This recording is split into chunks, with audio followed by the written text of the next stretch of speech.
friends, welcome to another DIY floral session with me, Carrie from Flowers for Dreams. Let's dive in to our summer arrangement. Excuse me, got a little choked up there. We have some pretty pinks and yellows this week. Let's take a look. Our Snapdragons, beautiful linear flower. We have some assorted summer grasses that we're going to be using. We have our spray roses, Babe spray roses, Montecasino Aster.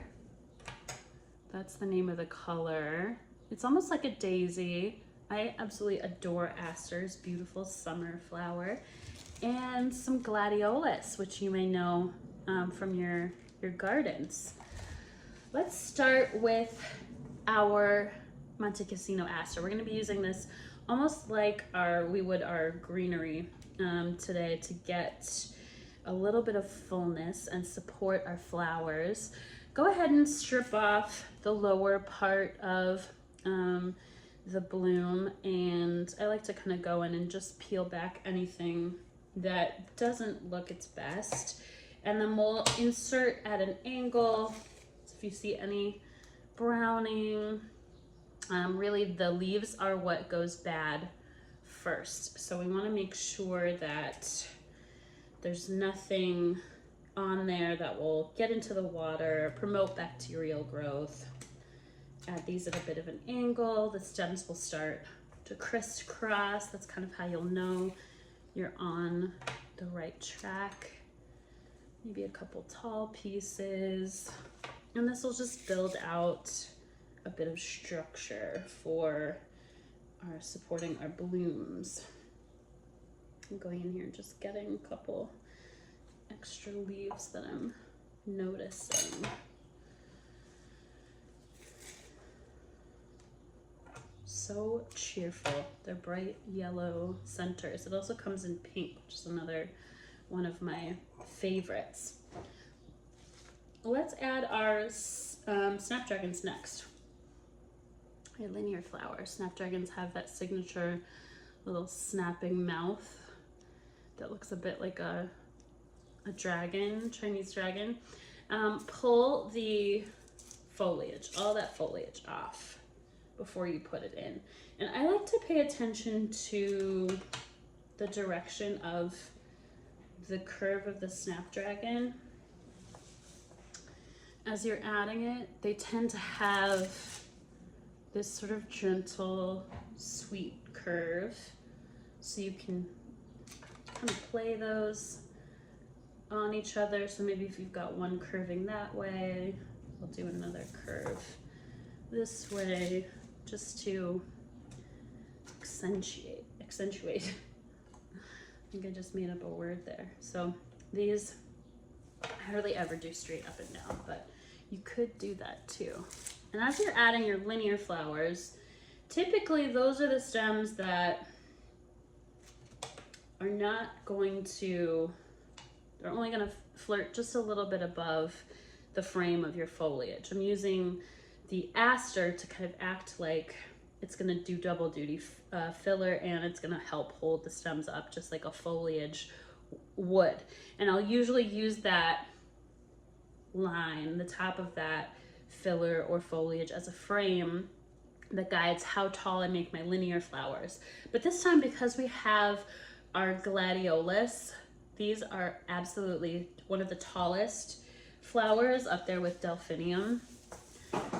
Oops. My grasses went flying. I'm gonna have to grab those in a second. So I want to connect those, a little bit. So I'm going a little taller with my snaps. Ooh, got this pretty fluff of pink going on. I'm gonna add my spray roses next, just because I think I still need a little more structure to help support these kind of heavy, tall stems. So strip off all the foliage from your spray roses. The difference between the spray rose and a regular rose is that spray roses have this little spray at the top of tiny little rose blooms. So they're a little bit smaller. They tend to have a nice cluster of heads, and they usually are, you know, often I've found they're less thorny. So pull off all the foliage, and then just like you would with a normal rose, peel back one layer of petals, and that'll get the guard petals that tend to be a little discolored and anything else that happens to maybe have incurred some of the damage. Just gonna open them up there. They will open up a bit more. But remove the foliage and then just take off those guard petals. Or if you happen to see just a little bit of browning, which can happen just from the transport. You don't want to pull off so many petals that there's nothing left, but just enough to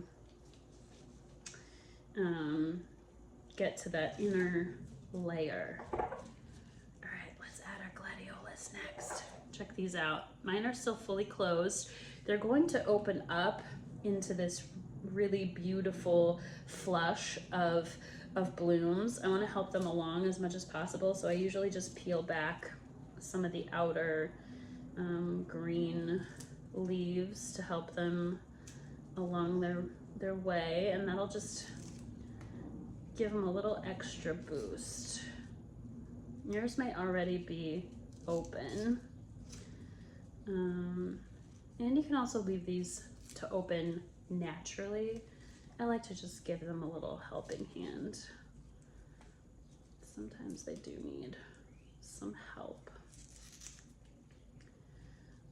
All right, and then you'll peel back the lower leaves.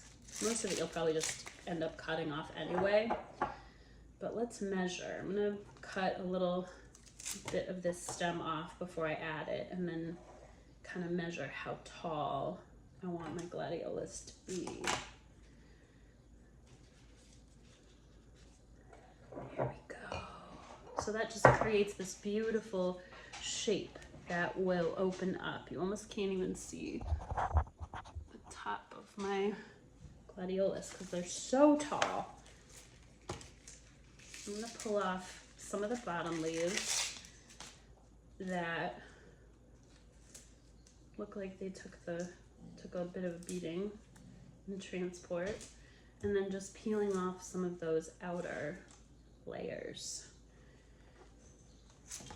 This is a great flower to use if you want a statement piece.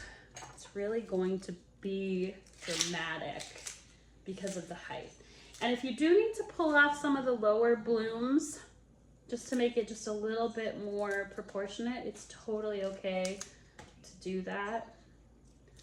It seems like a shame, but it'll help in the long run.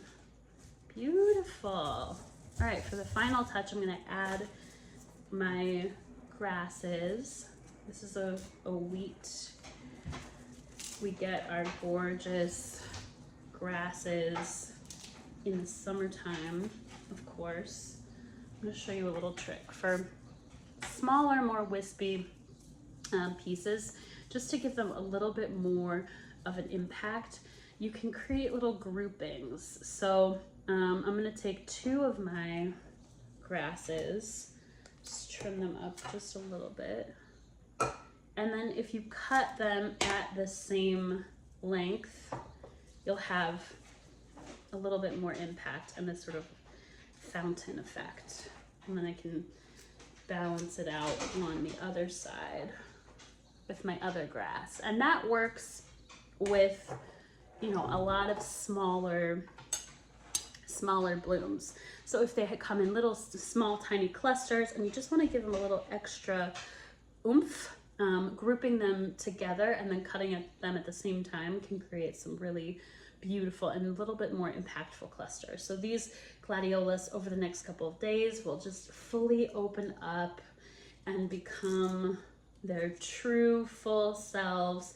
They don't look like much now, but once they've had some time to acclimate to having fresh water and some air, they're gonna just pop and they will look beautiful, these beautiful spray of trumpets. All right, thank you so much for joining, and we'll see you next week. Bye.